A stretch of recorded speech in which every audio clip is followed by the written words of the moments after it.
जनपद के अग्रणी शिक्षण संस्थाओं में शुमार द होराइजन स्कूल गणवार में शनिवार को कक्षा 12वीं के छात्रों को फेयरवेल पार्टी दी गई।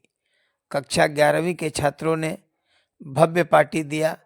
इस दौरान शिक्षकों ने छात्रों के उज्जवल भविष्य की कामना की तो छात्रों ने रंगारंग सांस्कृतिक कार्यक्रम भी प्रस्तुत किया।